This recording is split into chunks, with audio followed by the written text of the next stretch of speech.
Bonsoir et bienvenue sur la chaîne Le Culte du Dé.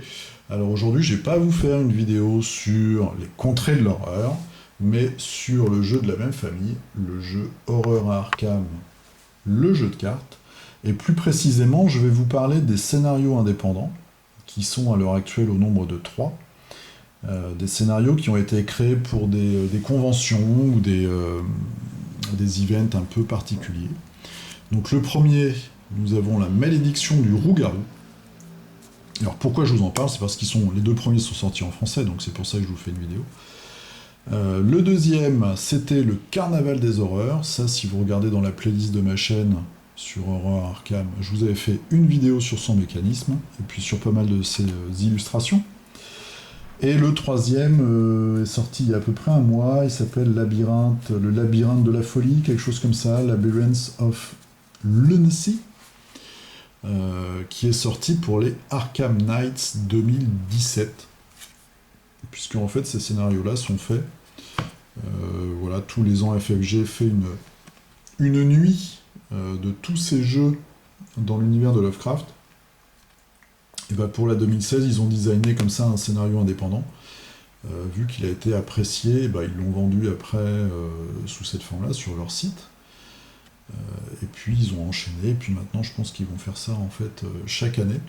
Et là vous avez donc les deux premiers, le Carnaval et puis cette malédiction du gros-garou, qui sont sortis en français. Quelques petites infos. Moi on m'avait offert le premier, puis j'avais acheté le deuxième sur le site américain.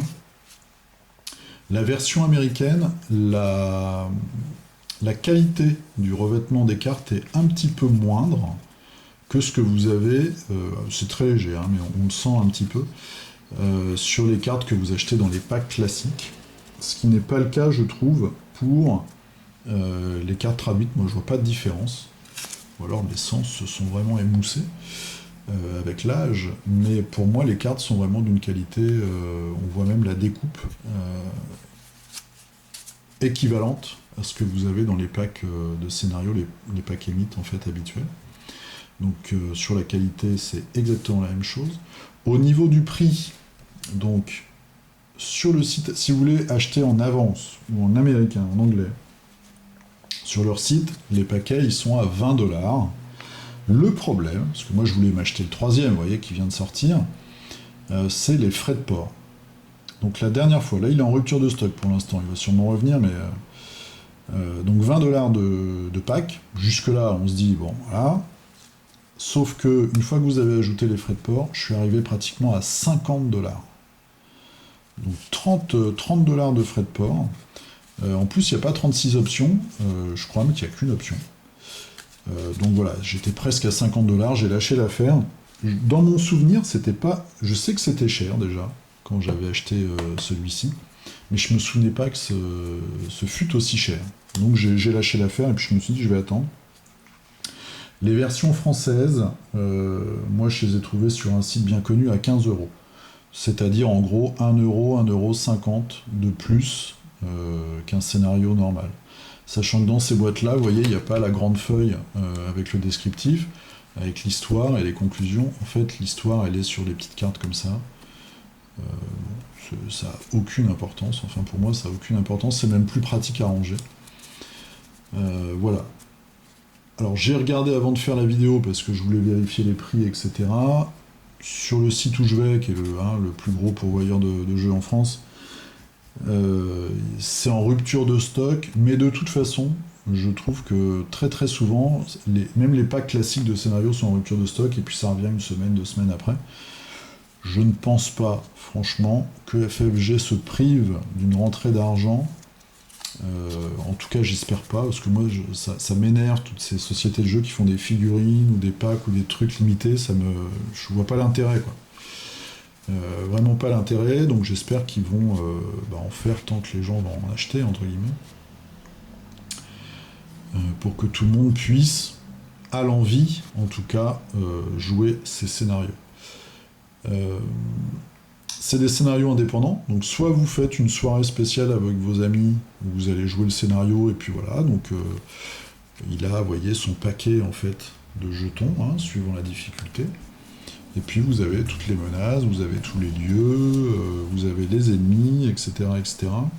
À chaque fois, vous avez des gains. Si vous regardez ma vidéo sur Venise, en fait, on avait des masques. On pouvait gagner des masques de carnaval, et puis après les mettre dans son deck, puisque ces scénarios peuvent être aussi intercalés entre deux histoires, enfin entre deux scénarios dans une quête plus vaste.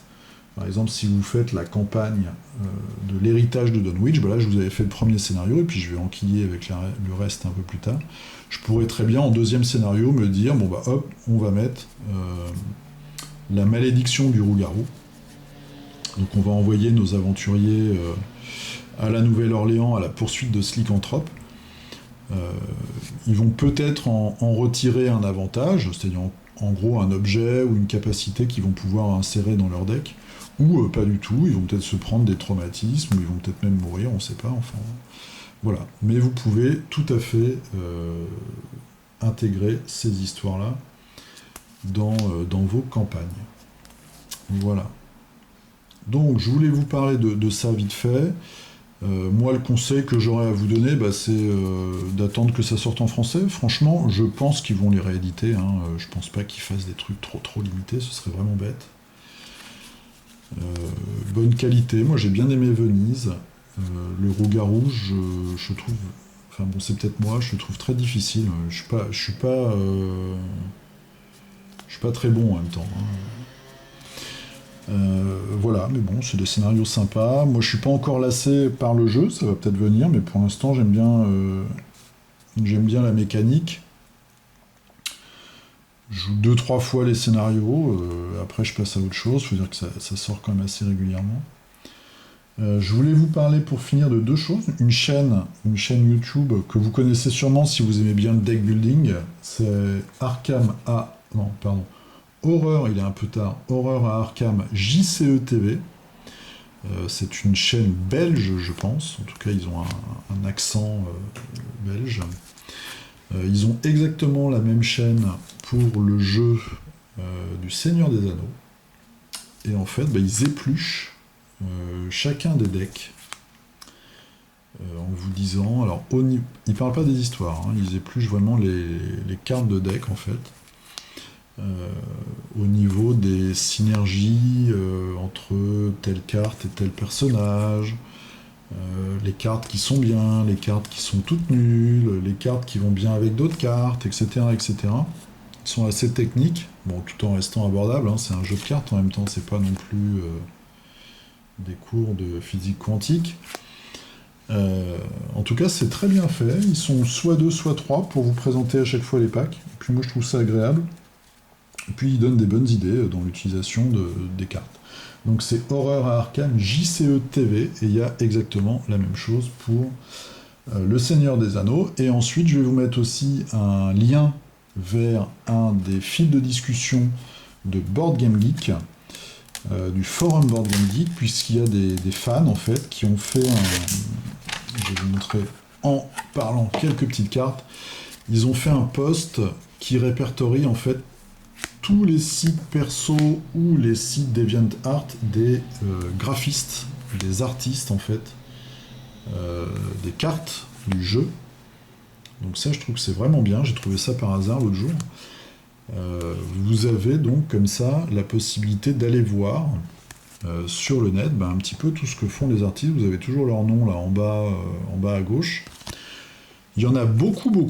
Il y en a, je sais pas, peut-être une vingtaine. Alors que quand on regarde le jeu, quand on regarde les cartes comme ça, moi je trouve que l'identité graphique, je sais pas si ça se dit, en tout cas est très cohérente et très homogène. Bon, il y a peut-être des petites différences quand même, on voit les traitements des visages, etc. On voit que c'est pas toujours les mêmes personnes, hein. Des fois c'est même flagrant entre les deux que je viens de vous montrer, mais ça reste quand même très homogène. Et moi j'adore les illustrations, il y en a que je trouve vraiment superbes. Donc c'est assez intéressant, je vous mettrai le lien vers ce fil de discussion, parce que j'ai passé un petit moment l'autre jour là à regarder un peu les sites. Et il y a des petites pépites. Voilà, donc c'était une rapide vidéo sur les scénarios indépendants de Horreur à Arkham, le jeu de cartes. Je vous dis à très bientôt pour vous présenter peut-être le dernier pack. C'est quoi? C'est les échos du passé. Je sais même plus où je suis.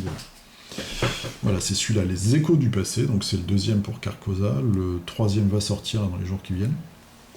Et puis, bah, bien sûr, continuer, faire la deuxième aventure. Je suis super à la bourre, comme d'habitude. Mais c'est au programme. Donc je vous dis à très bientôt. Jouez bien.